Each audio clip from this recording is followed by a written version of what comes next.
It's easier, much easier, to keep going, to believe in what you're doing, to try something new, to overcome that anxiety and fear about this new thing when you have somebody cheering you on, right? When you have that cheering section.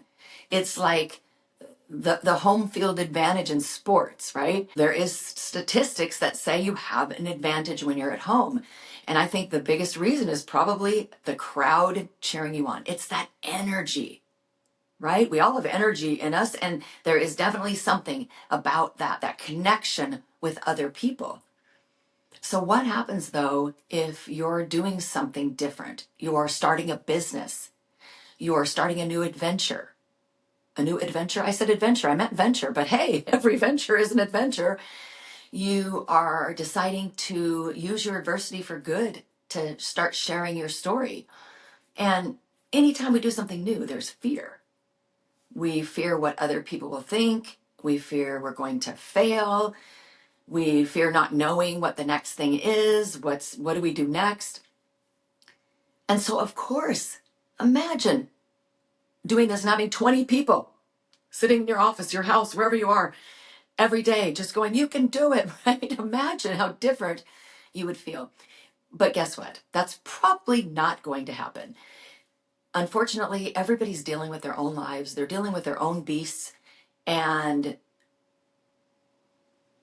sadly, often the people who should be in your corner, the ones that should be cheering you on the most, are often the ones that let you down. They're the ones that, again, they're dealing with their own fears, their own anxiety.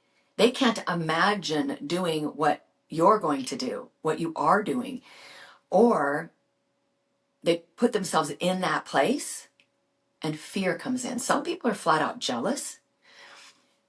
And so some people might be ambivalent. Those that you thought, when you told them what you're going to do, you thought, oh my gosh, they're going to jump on board. They're going to be so excited. And they're just ambivalent. I have a friend that told her best friend about this really great thing she's doing. And she has all this wonderful experience that she's brought together to do this thing. And her friend asked her, oh, so how's that little business thingy going? That's hurtful. And I think she ended up talking to her friend, and her friend was kind of surprised that she'd done that. She didn't mean to. So I think, first of all, we have to be careful not to take things too personal, even if of course it's personal. It's your sister, it's your best friend, maybe even it's your mom. So many years ago, I started writing a fiction book, and I've mentioned this a couple times before, but I put it on the shelf. It has been about 25 years. When all hell broke loose in my life, it was something I couldn't do anymore. I put it on the shelf. I've taken it out a few times and thought, hey, that's actually a really pretty good fiction story. And what's interesting is some of the concepts, believe it or not, it has nothing to do with Lubadoos, my adventure stories that I'm writing now, but I'm using some of the concepts in it. It's really cool that I'm able to use some of that going forward. So I will never publish that book. But the point is that after I put it on the shelf and, life was difficult, I was with my mom one time, and my mom is a big cheerleader of mine, but my mom actually lives with a lot of fear. So she said to me, I don't even remember, I think it was out of the blue. She kind of laughed and said it in kind of a snide way. She said, oh yeah, remember when you were going to write a book? And that sarcasm. And I guess it stung a little bit. And you know what I could have done when I published my first book? I could have slapped that thing down on the counter and said, yeah, I remember that. I did write a book. But I think what we have to do is be able to just kind of put it in perspective and say, what is that person dealing with? Why would she say something like that? One of my, people who believes in me more than anyone, my own mother. But I realized it wasn't about me. It wasn't about what I was doing or not doing. It was her issue.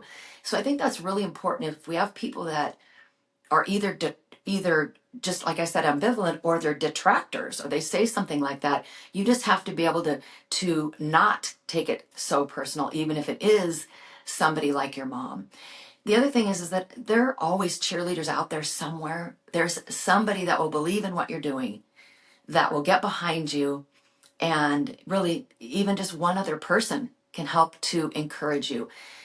But more important than that, I think we have to encourage ourselves. We have to understand, why are we doing what we're doing? Do we believe in it? Does it have integrity? Is it something important? Is it something meaningful?